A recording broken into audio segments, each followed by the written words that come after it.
Vamos a continuar con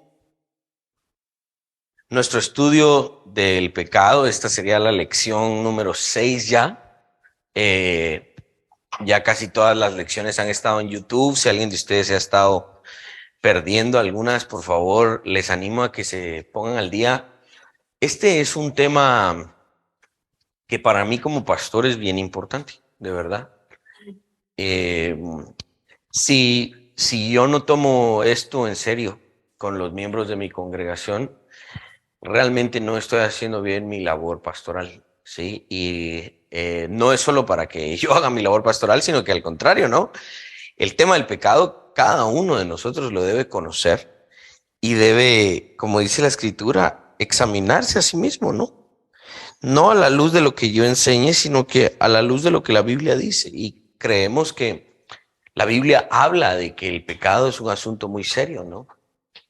Una de las cosas que estoy intentando exponer es que los resultados, las consecuencias, las implicaciones del pecado en la vida, no solo de la creación, sino de un individuo, son muchísimas. De verdad, por ejemplo, yo puedo estar enfermo no porque esté en pecado. Estoy enfermo porque mi cuerpo se va desgastando y de una u otra manera, pues me voy haciendo más vulnerable a las enfermedades.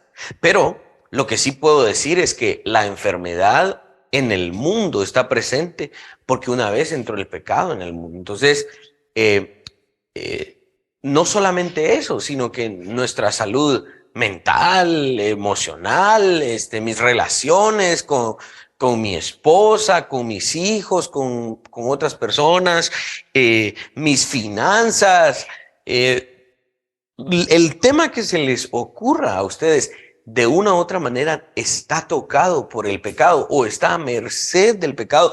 Entonces, este tema es un tema que de verdad debemos estudiar. No lo quise hacer en el púlpito el día domingo porque el viernes tengo más chance de poder responder a preguntas y todo. Por favor, averígüeme si todo está bien ahí. ¿Sí, todo está bien? ¿Ya vieron lo que produce el pecado? No, no, son bro. No, entonces, de verdad, mis hermanos, no encuentro tal vez el énfasis perfecto, pero quiero que vean mi corazón y mi intención como pastor de que de verdad es mi deseo que cada uno de nosotros entienda las implicaciones horribles del pecado.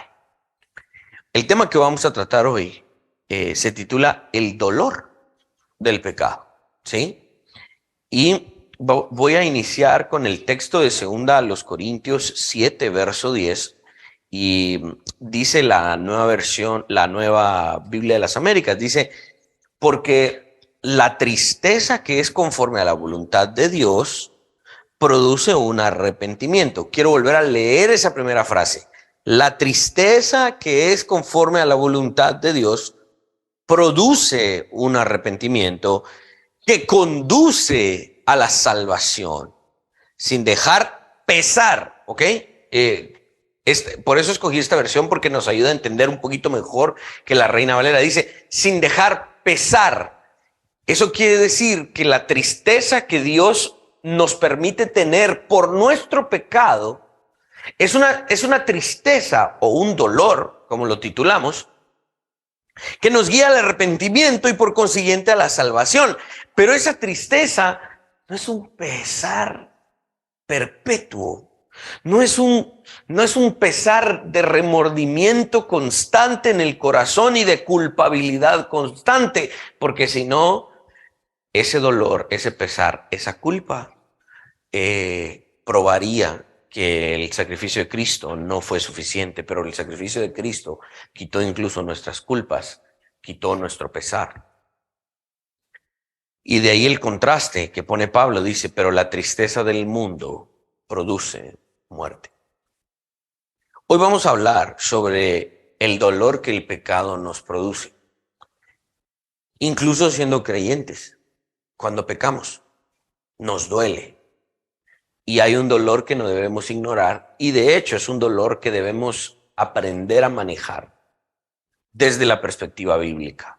Voy a ir desarrollando esto punto por punto. Vamos viendo algunas cosas. El grado en el que la gente odie su pecado. En ese grado estará reflejando la imagen de Dios en ellos. Si yo realmente porto la imagen de Dios, debo de mostrar un odio por mi pecado. ¿Sí? Si yo realmente porto la imagen de Dios y reflejo a Dios en mi vida, una de las cosas que tengo que reflejar es que aborrezco el pecado. Dios aborrece el pecado. Y si yo soy un hombre que porta su imagen, debo de actuar de esa manera. Y debo de lidiar y debo de tener este odio por mi pecado. Un escritor llamado William G. T. Shedd escribía: el carácter humano es inútil en la medida en que le falta el aborrecimiento por el pecado. Nuestro carácter humano es inútil si no hay en nosotros un espacio para el odio por el pecado. Dios, de acuerdo a su gracia salvadora, le permite a sus hijos que se vean a sí mismos como verdaderos pecadores. Cada uno de los que estamos aquí hemos estado aprendiendo que debemos vernos como lo que somos pecadores. Aunque somos pecadores parcialmente.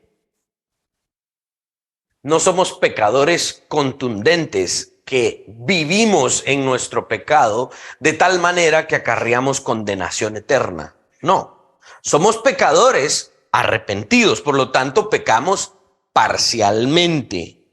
Y de acuerdo a la gracia salvadora de Dios, Dios nos permite vernos a sí mismos, a nosotros mismos, como aquellos que podemos escapar de nuestro pecado hacia Cristo para que nos limpie y nos dé salvación. Es decir, yo como un incrédulo no puedo escapar de mi pecado. Porque si no creo en Cristo, no tengo forma de escapar de mi pecado, porque mi pecado me domina. Pero yo como creyente, que también soy pecador, sí tengo la capacidad de huir de mi pecado para que Cristo me limpie de ese pecado. Probablemente me voy a regresar a pecar. El objetivo es no con lo mismo, pero el pecado está presente en mí. Cada vez que yo peco, logro escapar para que Cristo me limpie y voy venciendo mi pecado. No es un ciclo vicioso que se repite. Ah, pequé, que me perdone Dios. Ah, pequé, que me perdone Dios. Ah, pequé, que me perdone Dios. Porque eso sería locura. El proceso de santificación es pequé, que Dios me perdone. Lo hace y busco la manera y logro pecar menos. Cada vez peco menos. Cada vez peco menos. No es un ciclo vicioso. Cuando hablamos de lamentarnos por nuestro propio pecado, que es la idea de lo que estamos planteando hoy, el dolor. Cuando hablamos de eso, hay ciertas cuestiones que no podemos negociar y deben tener prioridad en nuestra mente. Por ejemplo, lamentarse por el pecado tiene valor solo cuando hay evangelio. Un incrédulo que ha cometido un acto vil y menospreciable, un incrédulo que ha cometido, qué sé yo, un asesinato, o incluso hablemos de un pecado que tal vez no parezca tan escandaloso, pero viene el incrédulo y se siente mal, pero no cree en Cristo. Y digamos que esa persona se siente mal y se lamenta por lo que le hizo a otra persona. Ese dolor que siente no tiene propósito, no tiene absolutamente ningún valor, porque ese dolor no es producto del evangelio en su vida. Ese dolor tal vez es porque hice esto y perdí dinero. Y se lamenta. Se lamenta por cuestiones pasajeras. No se lamenta por haberle fallado a su Señor. Ese dolor o ese lamento por el pecado tiene valor solo cuando hay evangelio. Eso significa que ese lamento debe ser un fruto de la gracia y del arrepentimiento, lo cual solamente viene de Dios. El incrédulo no goza de esto. Un lamento o tristeza superficial solamente guía a la muerte, que es lo que leímos en 2 Corintios capítulo 7, verso 10, que es un lamento que guía a la muerte, un dolor que guía a la muerte. ¿Quién nos hace diferenciarnos del mundo en la medida en que nos lamentamos por nuestros pecados, mientras que los paganos también lo hacen? Solamente Dios, a través de Cristo, por medio de su Espíritu. Solamente los cristianos, cuando nos sentimos mal por nuestro pecado, ese lamento, ese malestar, esa tristeza y dolor tiene sentido porque tenemos un Dios al cual nos debemos. ¿Ok? Esta corrupción en la que todavía tenemos parte en alguna medida surge de Adán para todos nosotros. Dice un puritano de apellido Charnock, él decía: igual para todos, natural para todos, no es más venenosa o más feroz en un hombre que en otro. La raíz de todos los hombres es la misma. Todas las ramas, por lo tanto, igualmente poseen la naturaleza villana de la raíz. Ningún hijo de Adán puede, por descendencia natural, ser mejor que Adán. Esta corrupción que experimento yo y que también experimenta el incrédulo no es más venenosa en mí que en él, o viceversa. Todos experimentamos este mismo contagio. Todo ser humano, excepto Cristo, quien vino de una simiente celestial. Por lo tanto, lo único que no me permite llegar a ser tan malo como yo podría ser es el concepto que hemos hablado a veces de la gracia restrictiva de Dios. Incluso que un ser humano no llegue a ser tan malo como podría llegar a ser es porque la gracia de Dios restringe su mal, ¿sí? Y esa gracia restrictiva de Dios no es igual para todos, ¿ok? Porque, por ejemplo, Dios restringió mi maldad, pero no restringió la maldad de Hitler de la misma manera que restringió la mía, ¿sí? A Hitler, por ejemplo, Dios no le restringió la maldad como a mí. Y eso es un acto de soberanía de Dios. Dios permitió que la maldad de Hitler se expandiera aún más y aún más y aún más. Obviamente para su propia destrucción. Y esa maldad de Hitler finalmente obró para los planes de Dios, de alguna manera. Dios restringe de la manera en la que sus propósitos inescrutables lo permiten. La herencia pecaminosa de la cual todos participamos se manifiesta de varias maneras en todos. Nunca se manifiesta igual. Dios a mí me restringió mi maldad de tal manera y no llegué a experimentar tales vicios. Pero tal vez tal persona sí. Tal vez tal hermano que vino a Cristo 20 años después que yo, él sí, Dios no le restringió la maldad como a mí y él experimentó más maldad. Es un acto soberano, es un acto de Dios. Y Dios queda sin culpa porque sabemos finalmente que el ser humano es culpable de sus pecados. Y por mucha maldad que otro haya cometido y por menor maldad que yo haya cometido, ambos estábamos destinados al infierno. No es que él iba a pagar más que yo porque hizo más maldad. Es decir, ambos íbamos a tener un destino eterno de perdición por pequeñas maldades que a mí me haya parecido que yo haya cometido. ¿Ok? Algunos son esclavos de ciertos pecados y algunos no, ¿ok? Pero la naturaleza que esclaviza es la misma, ¿ok?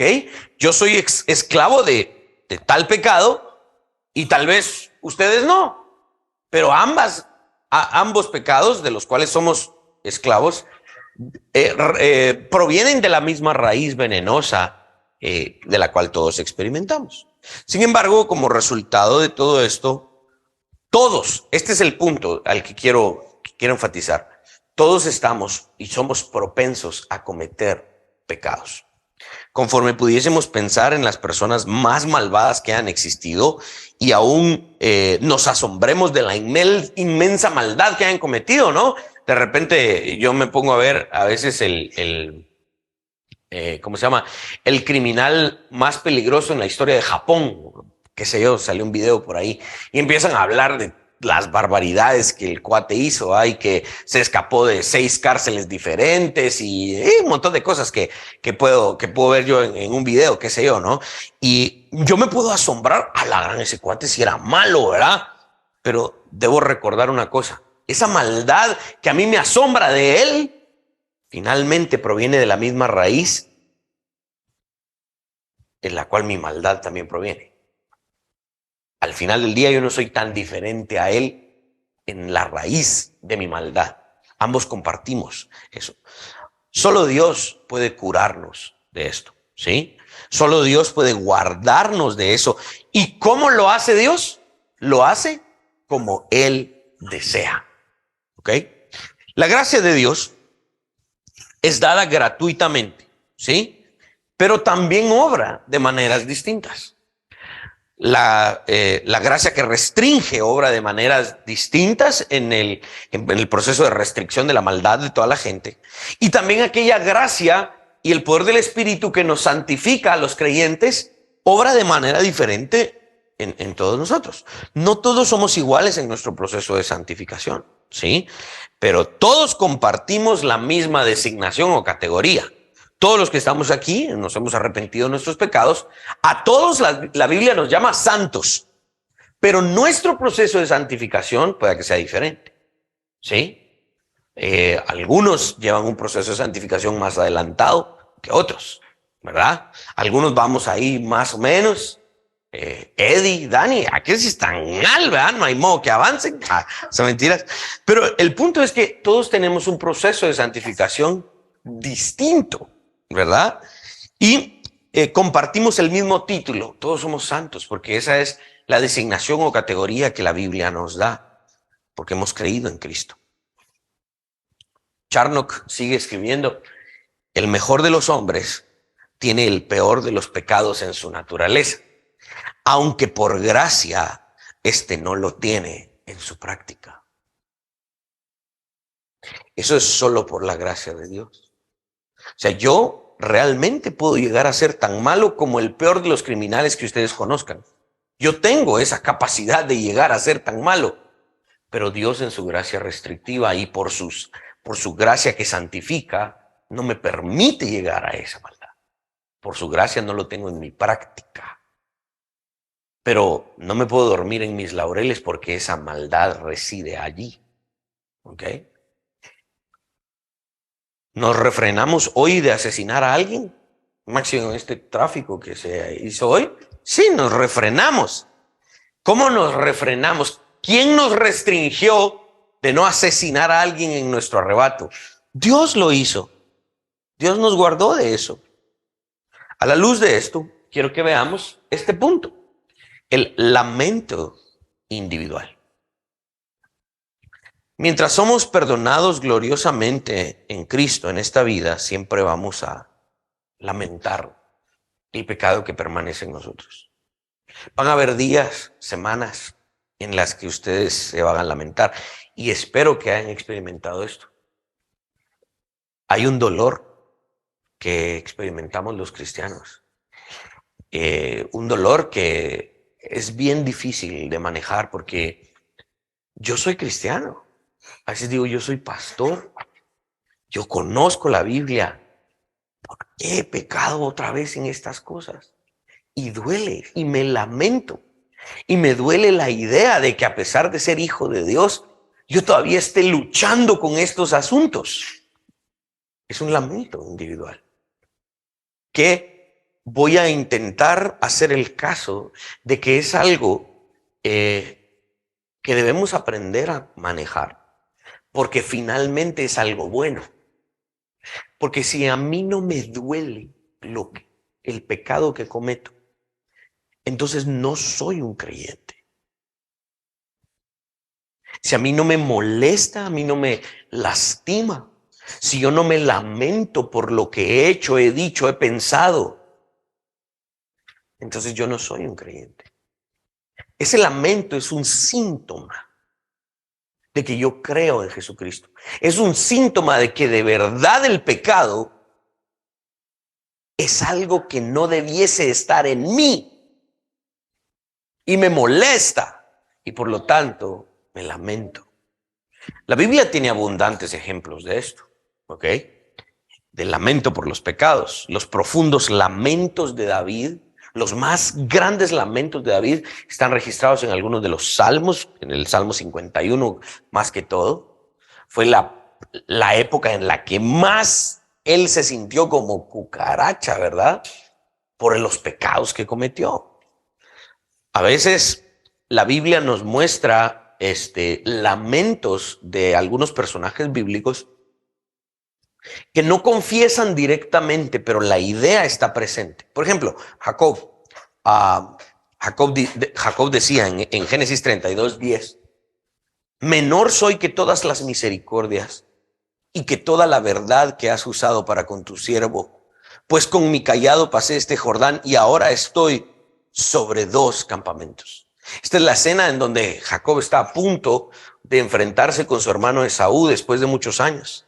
Y Jacob tiene la preocupación de que Esaú, que viene con 400 hombres, lo vaya a asesinar. Y entonces Jacob en este momento se lamenta por lo que hizo. Le duele porque ahora se ve en esta situación por lo que hizo. Hay una especie ahí de lamento y dolor. Aquellos que son sensibles a su pecado también son sensibles a las bondades que Dios ha mostrado. Aquella persona que no es sensible a su pecado no tiene nada que agradecer. No tiene nada en qué pensar y decir, gracias Señor por estas bondades. ¿A quién le va a decir gracias? ¿Por qué? Si no le duele su pecado, no se lamenta por él. Él no cree que ha hecho mal. Por lo tanto, no es sensible tampoco al otro lado de la moneda. No es sensible a la bondad. Tales personas también están conscientes de la santidad sin igual que Dios posee. Aquellas personas que saben que no son merecedoras de la gracia. Aquellas personas que saben que no son merecedoras de la bondad de Dios. Esas personas también están conscientes de la santidad sin igual que Dios posee y por lo tanto conocen la gran impiedad que ellos poseen. Por ejemplo, este es otro ejemplo en el Antiguo Testamento, Isaías 6, verso 5. Entonces dije, ay de mí que soy muerto, porque siendo hombre inmundo de labios y habitando en medio de pueblo que tiene labios inmundos, han visto mis ojos al Rey, Jehová de los ejércitos. O sea, ahí Isaías está no solo admirando la santidad de Dios, pero cuando Isaías admira la santidad de Dios, dice, qué malo soy. Yo soy inmundo, no merezco estar acá. Consideremos a Pedro también, que confrontado por la gloria del Mesías en aquella pesca milagrosa, ¿qué dijo Pedro cuando salió del mar? Lucas 5:8, apártate de mí, Señor, porque soy hombre pecador. Hay una especie ahí de lamento, ¿no? Pedro se lamenta, se duele el no haber tenido esa fe que produjo esa pesca milagrosa. También como David debiésemos ser y decir ferviente y frecuentemente, como el Salmo 32:5, mi pecado te declaré y no encubrí mi iniquidad. Dije, confesaré mis transgresiones a Jehová y tú perdonaste la maldad de mi pecado. Selah. Hay un lamento impreso allí. Salmo 38, verso 18. Por tanto, confesaré mi maldad y me contristaré por mi pecado. Si yo, cada vez que yo confieso mi pecado, no lo hago, qué buena onda, voy a confesar mi pecado. No, es contradictorio. Cuando me acerco a Dios a confesar mi pecado, lo hago con dolor. Lo hago doblando mis rodillas porque hay un lamento en mí. Cuando la verdad está en nosotros, entonces la verdad acerca de quiénes somos debe ser confesada. Si hay verdad en tu mente, en tu corazón, la verdad de que eres pecador debe ser confesada. Y debido a que aún pecamos naturalmente, es decir, nuestra nueva naturaleza, debido a nuestra nueva naturaleza, hemos de odiar y también lamentar nuestro pecado. Si no lamentamos nuestro pecado, no odiamos nuestro pecado, es porque nuestra naturaleza no ha sido cambiada. En esta nueva naturaleza que por fe estamos empezando a vivir, porque no hemos llegado a ese estado eterno en donde todo será perfecto, creemos que estaremos con Cristo y Dios será todo en todos. Vivimos esa realidad por fe, pero en la práctica, aunque ya poseemos esta nueva naturaleza, todavía pecamos y por lo tanto debemos odiar la presencia del pecado. El gran predicador escocés Robert Murray McCheyne ofrece una dureza excesiva, ¿sí?, en cuanto a sí mismo. Ahora, esta dureza excesiva con la que él se describe es una dureza que, según los estándares de esta época, es ¡a la gran qué mala onda! Todo lo que se dice de sí mismo, ¿verdad? Hay un comediante ahí en redes sociales argentino que él le va al Barcelona, ¿verdad? Y estos videos son de fans del Barcelona. Pero un día el Barcelona lo eliminaron y entonces iba el Real Madrid contra otro equipo, ¿verdad? Entonces él odia al Real Madrid y él tampoco le gustaba el otro equipo, pero con tal de ir en contra del Real Madrid, se pone la camiseta del otro equipo, ¿va? Y entonces él empieza a hablarse y a insultarse, va. Sí, soy un hipócrita, soy un desertor, soy un falso. Y la esposa llega y le dice, ¿por qué te hablas así? Háblate bien, mi amor. No, pero el punto es que este comediante es una imagen ficticia, ¿no? Pero él estaba haciendo lo que es correcto. Él estaba siendo hipócrita, entonces él estaba siendo un falso. Él se estaba hablando correctamente, pero su esposa es la voz de esta generación que dice, no seas tan duro contigo mismo. Ahora, este puritano que les voy a leer ahorita, demuestra una frase que me impregnó mucho la mente y el corazón. Aborrecimiento santo, un odio santo, un odio puesto en el lugar correcto, ¿ok? Y este aborrecimiento santo es sobre el pecado personal. La gente hoy leería a Murray McCheyne y diría, a la gran, qué duro es él con él mismo y con nosotros mismos. No, él está en lo correcto porque entiende lo que es el lamento personal. Y es una frase un poco larga, una cita un poco larga, quiero que me acompañen. Dice, yo deseo diariamente que mi pecado hubiese sido arrancado de raíz de mi corazón. Digo, ¿por qué Dios dejó las raíces de lascivia, orgullo, ira en mi regazo? Él odia el pecado y yo lo odio también. Si yo estoy profundamente convencido de mi gran inutilidad, ¿sigue ahí? Pienso que no me alarmaría cuando escucho de las caídas de los hombres. Yo debería estudiar aquellos pecados ante los cuales estoy indefenso, en los cuales la pasión se convierte en un torbellino y yo soy como paja. Ninguna forma de discurso puede representar mi deseo absoluto de poder resistir el torrente del pecado. Hoy lo leemos y decimos, no es tan duro, ¿ah? Aquellos que tenemos este entendimiento decimos, no, yo pensé que se iba a insultar de manera más dura, pero vean las frases poéticas en las que él se rebaja y dice, yo soy como paja frente a estos pecados. Algunos dirían, no seas así. Sí, tenemos fuerza de voluntad, tenemos dominio propio, pero a la hora de la hora, como diríamos en Guatemala, a la hora de rajar ocote, realmente somos, como decía Murray McCheyne, como paja en medio de un torbellino pecaminoso. Miren, el amar a Dios significa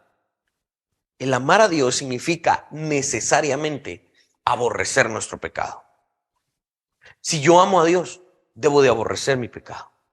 ¿Amamos lo que Dios ama o no?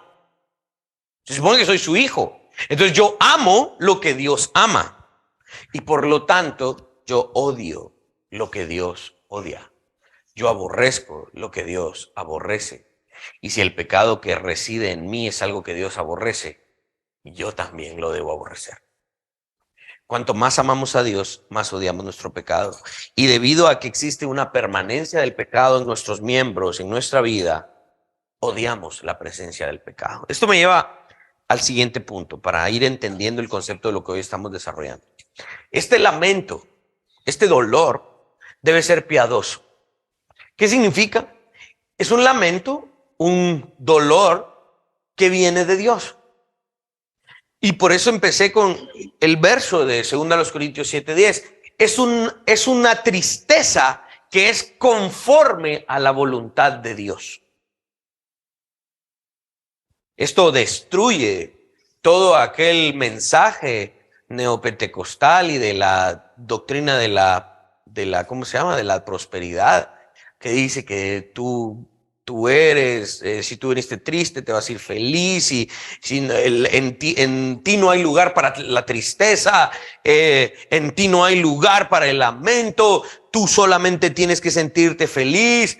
No, la Biblia nos habla de que hay una tristeza que Dios permite y que viene de Él. Y esta tristeza es por el pecado. No es una tristeza por tonterías, pues. No es una tristeza porque es que en mi negocio el mes pasado gané 50,000 quetzales y este mes solo gané 49,000. No, o sea, no es ese tipo de tristeza de circunstancial. Es una tristeza, es un lamento por el pecado. Y este lamento, este dolor es conforme a la voluntad de Dios. ¿Me estoy explicando? ¿Sí? ¿Se está entendiendo? El predicador puritano inglés Thomas Brooks decía que ningún hombre nace con un lamento santo o piadoso en su corazón. Nadie de nosotros tenía dolor por nuestro pecado. Antes de venir a Cristo, cuando no queríamos saber nada de Cristo, nos gozábamos en nuestro pecado. Nos reíamos, nos jactábamos. ¿Sí? Realmente era para nosotros un gozo el pecar. Pero ahora sí, tenemos un dolor por tal pecado. Tal lamento por haber pecado nace de manera sobrenatural. El que hoy te sientas mal por tu pecado es una obra sobrenatural. Es una plantita, es una semilla que Dios mismo sembró y que Él mismo hizo crecer en tu mente y tu corazón. En el jardín de tu corazón hoy hay una planta que crece y que se llama dolor por el pecado. Eso lo plantó Dios, eso lo puso Dios, porque de tu oscuro y maligno corazón nunca iban a hacer un dolor por tu pecado. Esto es una obra de Dios. El espíritu del lamento por el pecado proviene de arriba. Es un principio sobrenatural. El arrepentimiento es algo que viene de Dios, aunque es un arrepentimiento que el pecador tiene. Es decir, el que se arrepiente es el pecador, pero ese arrepentimiento fue un regalo de Dios. Su poder viene de Dios. Debemos lamentarnos por nuestro pecado, pero debemos hacerlo.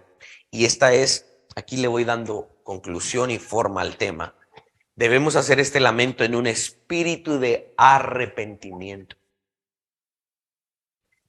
Debemos de cuidar que cuando nuestro pecado nos duele y nos lamentamos por nuestro pecado, no es por algo que perdimos que nos convenía. No, nuestro dolor y nuestro lamento por el pecado es porque de verdad está impulsado por el arrepentimiento. Nunca, ok, voy a ir armando aquí una arista de esta argumentación. Este lamento nunca es para la victimización. ¿Ok? Porque esto también lo aman muchos cristianos flojos. Aman la victimización. Y se presentan víctimas y se lamentan y se duelen, y entre más les duele mejor, porque llaman más la atención, dan más lástima, la gente les presta más de su tiempo. Así que este lamento por el que estoy abogando, el que creo que es el que la Biblia nos revela, no es un lamento que nos lleve a la victimización, es un lamento que nos lleva al arrepentimiento, es diferente. Yo trabajo con gringos, con estadounidenses desde mis 18 años, ¿no? Íbamos a muchas jornadas médicas con varios doctores que venían de allá de Estados Unidos. Íbamos allá a otros lugares, cuidado que no se lleve que no se lleve el cable. Íbamos a las jornadas médicas, ¿no? Allá en tales aldeas, metido allá en San Marcos, en Huehue. Y la gente me miraba a mí, uno como yo, uno igual, su guatemalteco. Mírale la cara, mírale la trompa. Pero aparecía un gringo, un rubio, y hasta se ensuciaban más la cara para dar más lástima. Hay muchas personas que utilizan este tipo de lamento para la victimización. Lamentablemente sí, mucho de nuestro pueblo padece de eso. Hay que dar más lástima para que nos den más, para que nos regalen más. Este lamento del que estoy hablando, esta tristeza del que estoy hablando, jamás nos debe guiar por ese camino, jamás. Para llamar la atención de mi cónyuge, para que mi cónyuge vea que yo estoy triste y que tal vez así me presta atención. No, eso es manipulación, es un lamento, es manipulación, es un lamento que no tiene nada que ver con lo que estamos hablando hoy. Quiero ser bien enfático en esto. Este lamento del que estoy hablando no produce muerte ni tristeza, dice Pablo. Este es un lamento que guía al arrepentimiento. Es distinto. El pecado trae consigo muchas desventajas, ¿sí? Cuando pecamos, hay pérdidas, hay castigos, hay muchas cosas que resultan de nuestro pecado, pero no nos hemos de lamentar por esas pérdidas. ¿Ok? Ojo con lo que estoy hablando, porque aquí muchos se pueden equivocar. Sí, pues yo pequé, la que mal me siento, porque cuando cometí ese pecado perdí dinero, perdí tal cosa, no me dieron tal otra. Se lamentan por las cosas que perdieron, no se lamentan realmente porque le fallaron al Salvador. Entonces aquí vamos avanzando un poquito más. Vamos avanzando de primero, ni tener tristeza por el pecado. Bueno, ya hay en mi corazón y en mi mente un lamento por el pecado. Pero ese lamento que tengo es ¿por qué? Porque le fallé al Salvador, no porque perdí cosas, no porque perdí dinero, no porque perdí tiempo, no por lo que perdí. Me lamento porque le fallé al Salvador. Es distinto. No me victimizo, no me lamento por lo que perdí, lamento porque manché mi relación más importante, mi relación con el Salvador. Entonces, esto, créanme, a mí me ha confrontado, porque yo en efecto he experimentado este lamento y esta tristeza por mi pecado, pero esto me confronta y digo, sí, yo me he lamentado muchas veces por lo que he perdido, no porque le fallé a mi Señor. Entonces espero que esto les esté haciendo mella a ustedes a entender que este lamento piadoso, como lo estamos viendo, es porque le fallamos a nuestro Salvador. Saben que en ese sentido no seríamos ni diferentes a los incrédulos, porque los incrédulos se lamentan por lo que perdieron. ¿Cuántas canciones hay de desamor, porque te perdí, porque eras mía y ahora estás en los brazos de alguien más? Ese es el sentimiento del incrédulo. Se lamenta por lo que perdió. No, lamentense por el Salvador. ¿Qué Salvador? Dice el incrédulo. Me lamento por lo que perdí.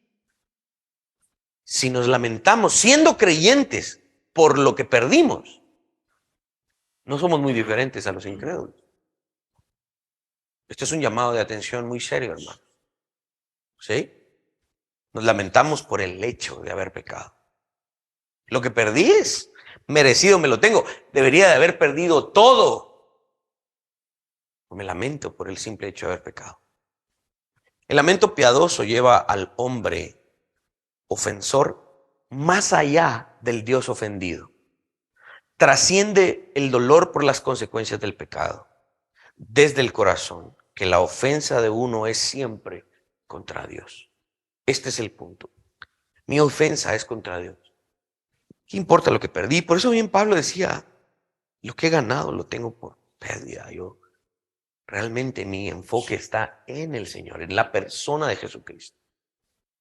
Por ejemplo, cuando David se dio cuenta que del gran pecado que había cometido al forzar que se hiciera un censo. ¿Se recuerdan? Él mandó a hacer un censo del pueblo. Algo que yo pienso que está conectado con las prohibiciones de Deuteronomio 17, cuando decía que el rey no debía de tener muchos caballos y mucha gente, donde él tuviera un ejército muy grande. Entonces, cuando David manda a hacer el censo, la respuesta que le dan, el censo, todo el conteo, se lo devuelven en términos militares, algo que a él se le prohibía en la Constitución como rey cuando Dios estableció esto con Moisés allá en Deuteronomio 17. Entonces David se lamenta. Miren lo que dice segundo libro de Samuel, capítulo 24, verso 10. Después que David hubo censado al pueblo, ¿qué dice? Le pesó en su corazón. Y dijo David a Jehová, yo he pecado gravemente por haber hecho esto, mas ahora, oh Jehová, te ruego que quites el pecado de tu siervo, porque yo he hecho muy neciamente. Le pesó haberlo hecho. Aquí David no dice, me pesó porque me di cuenta que yo pensé que tenía más soldados, ¿no?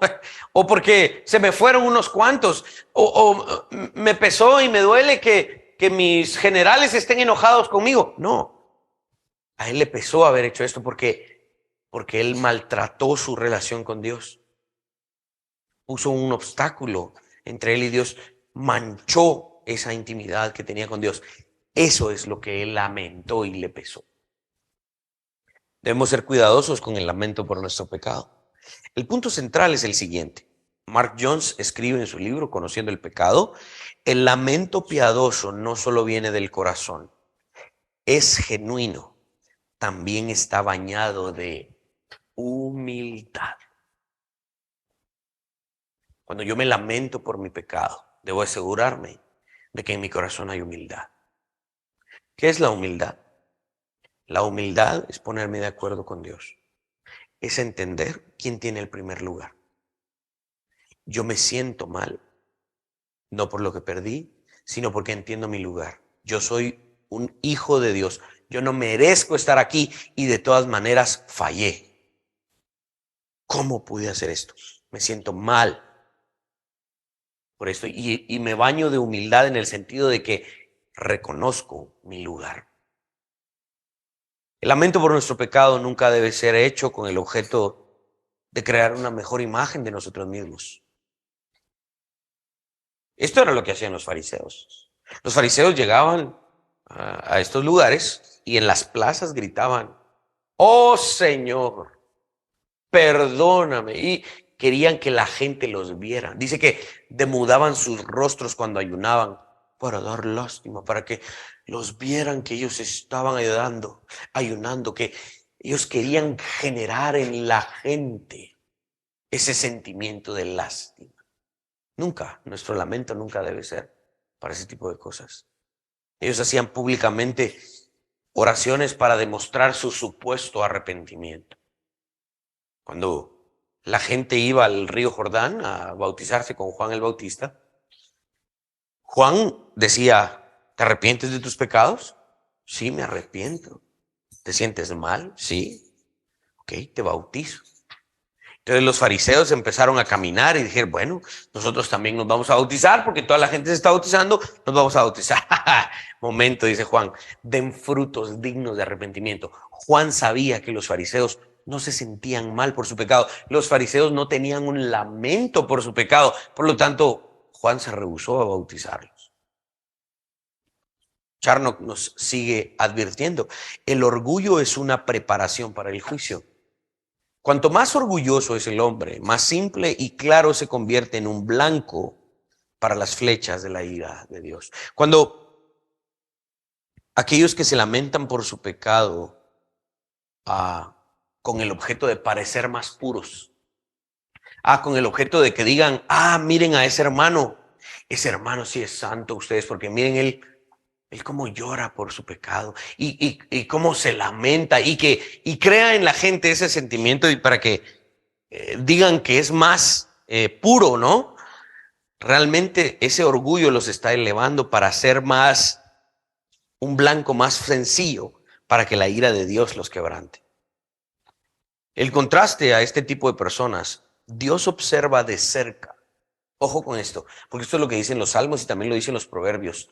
Dios observa de cerca a hombres y a mujeres que en su intimidad se lamentan, se quebrantan y se duelen por su pecado. A tales corazones Dios no desprecia, sino que los revive y los restaura a un lugar de descanso. Nuestro lamento y dolor por nuestro pecado nos pone en una buena posición también para aprender a sentir y compartir apropiadamente el dolor de los pecados de otros. Yo he tenido que aprender esto como pastor, ¿no? Porque cuando una persona viene a mi oficina y me dice, mira, tengo problemas con este pecado. Si yo no experimento este dolor por mi propio pecado, inmediatamente yo me subo a una posición en la que, bueno está, qué bueno que te duele, mira, te lo ganaste, aprende de mí, yo estoy en una condición similar a él porque yo también experimento un dolor por mi pecado y por lo tanto puedo compartir ese dolor con el pecado que él está experimentando y el dolor que él está experimentando. Y esto es un llamado no solo para los pastores, esto es un llamado para todo cristiano porque dice que compartamos las cargas los unos con los otros y este lamento, este dolor por nuestro pecado lo hemos también de compartir. Aquí encontramos una aplicación de lo que Jesús decía en el Sermón del Monte sobre la paja en el ojo ajeno y la viga en el ojo propio. Si en verdad quiero ayudar a otros en sus luchas por su pecado, lo cual es una demanda que Dios me hace como cristiano, debo primero lidiar con mi propia actitud hacia mi pecado. Debo también de experimentar este lamento piadoso. Mark Jones sigue escribiendo que yo debo odiar mi propio pecado y lidiar con este si deseo apropiada y verdaderamente abordar los pecados de otros en genuina gracia. Debo de aprender a lidiar con mi pecado. Este lamento piadoso por mi pecado también es un lamento, y aquí le voy dando ya final a esta argumentación. Este lamento produce consuelo. ¿Ok? Este lamento produce consuelo. Porque este verdadero lamento me guía al arrepentimiento. Y cuando yo me arrepiento, este arrepentimiento me lleva de vuelta a Cristo. Y cuando llego a Cristo, ¿qué experimento? Descanso y perdón por mis pecados. No existe verdadero lamento si ese lamento no me llevó a Cristo. Si nunca llegué a Cristo, sino que solo me lamenté, ese no fue un lamento piadoso. Fue una pérdida de tiempo. ¿Ok? Este lamento me debe llevar a Cristo, quien tiene piedad de mí y compartió conmigo mis debilidades. Dice Hebreos 4:15. Miren, porque no tenemos un sumo sacerdote que no pueda compadecerse de nuestras debilidades, sino uno que fue tentado en todo según nuestra semejanza, pero sin pecado. Este lamento produce consuelo porque existe una promesa de bendición a aquellos que lo hacen correctamente. Aquí encontramos una gran implicación y aplicación de lo que dice el Sermón del Monte, Mateo 5:4. Bienaventurados los que ¿qué? Los que lloran, porque ellos recibirán consolación. ¿Por qué lloramos? Nuestro pecado. Si tú lloras por tu pecado, si tú te lamentas por tu pecado, recibirás consuelo. Si tú no te lamentas por tu pecado, jamás vas a experimentar el verdadero consuelo. Esta es una de las grandes implicaciones de este sermón, de esta parte del sermón. El lloro no solo por el sufrimiento externo, porque perdí a un ser querido, porque me trataron mal, porque me sucedió una enfermedad. El lloro y el lamento no es solo por las cosas externas. El lloro y el lamento también es por aquello que habita en mí, que odio y aborrezco. Si nos lamentamos correctamente por el pecado que hemos cometido, recibiremos consolación. El objetivo del lamento es el consuelo. De hecho, incluso debemos unir este lamento piadoso con el gozo piadoso. Ambos finalmente son un misterio de la gracia de Dios. Porque el lamento y el gozo son amigos, no son enemigos, aunque son contrarios. Porque cuando yo estoy llorando, pues lo que menos estoy sintiendo es gozo. Pero este es un gran misterio, que a través de este verdadero lamento y piadoso lamento, llego a un verdadero gozo de haber experimentado perdón por lo que me hizo llorar en primer lugar. Este lamento y este gozo son amigos.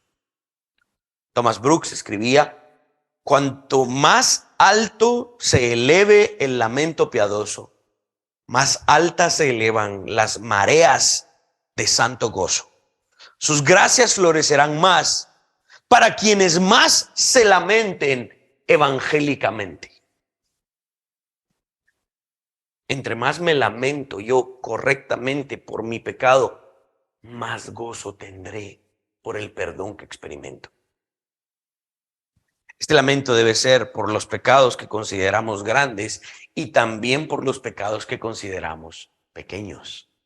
No podemos excusar ciertos pecados solo porque a nosotros nos parecen pequeños. Ningún pecado delante de Dios es pequeño. Cualquier pecado es un asalto a su santidad.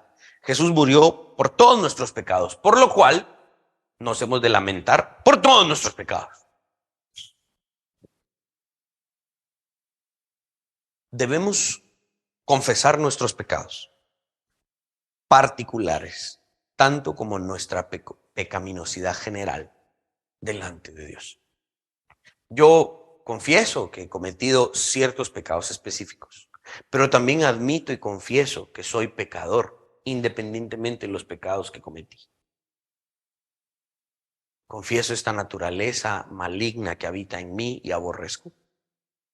Y confieso lo que esta naturaleza que habita en mí me llevó a hacer. ¿Cómo aplico esto? Nuestras iglesias locales sufren de la ausencia de este entendimiento. No se enseña sobre este lamento como algo importante, este lamento que todo cristiano debiese practicar. Yo realmente, ahorita que he estado estudiando estas semanas este tema, yo nunca había recibido una predicación sobre el lamento. Todas las predicaciones y enseñanzas sobre el lamento y el sufrimiento que he recibido tienen que ver con, pobrecito yo, lo que me pasó. Yo no tuve culpa y me está pasando esto. Pero nunca nadie me había enseñado que me debo lamentar por mi pecado. Esto es algo que se debe enseñar en las iglesias y que todo cristiano debe entender y practicar bien. Porque si no practican bien esto, entonces no experimentan cierto tipo de gozo que también está guardado para los que aman a Dios. Cuando esto no se enseña, cuando no se enseña el lamento por el pecado y por consiguiente no se practica, no se logra entender ni experimentar lo que dice aquel gran Salmo 30, verso 11. Has cambiado mi lamento en baile. Desataste mi cilicio y me ceñiste de alegría. Muchos interpretan este verso como, sí, mi lamento porque saber qué le pasó al pobrecito. No, este lamento es por el pecado que esa misma persona cometió. Y ese lamento Dios lo transformó en baile. Ese cilicio, ¿no? Esas prácticas de tirar polvo y cenizas y cayeran sobre las cabezas, y ese desgarrar las vestiduras por lamentarse por ese dolor y sufrimiento nunca se transformó en verdadera alegría. Porque siempre pensaron que ese silicio y esa frustración era por algo que te habían hecho. Pero esto es por lo que tú mismo te hiciste a ti y por lo que tú le hiciste al Señor. Ese lamento, ese lloro por esa frustración por haber vuelto a pecar, se transforma en verdadero gozo. Solo si estás consciente de ello, si entiendes esta doctrina. ¿Qué debemos hacer? Hermanos, cada uno de nosotros debe orar honesta y fervientemente que Dios ponga en nosotros ese genuino lamento por nuestros pecados. Y practicar esto, empezar a cultivar esto. Cada vez, todos los días, que espero yo de verdad se postren en sus casas, en la intimidad de sus hogares. Señor, si yo no tengo dolor por mi pecado, dame dolor por mi pecado. Enséñame a lamentarme por lo que hice. Si nunca has sentido eso, pídele a Dios eso. Esta es una cuestión bien práctica que debemos hacer todos los días. Señor, perdóname. Lamento tanto el haber fallado. Y que haya en nosotros ese lamento para experimentar el verdadero gozo. Una cosa es leer los salmos. Otra cosa muy diferente es experimentar lo que dice. Dios nos permita reaccionar correctamente cuando pecamos. Este aspecto que hemos estado considerando nos enseña dos cosas, como lo decía el puritano John Newton. Dos cosas nos enseña esto: que soy un gran pecador y que Cristo es un gran Salvador. Que soy un gran pecador, pero que Jesús es un Salvador aún más grande que mi pecado. Él es un Salvador muy grande, como para que yo no corra a Él diariamente. Amén. Esta es la parte de la enseñanza del pecado que nos enseña sobre el lamento, el dolor del pecado.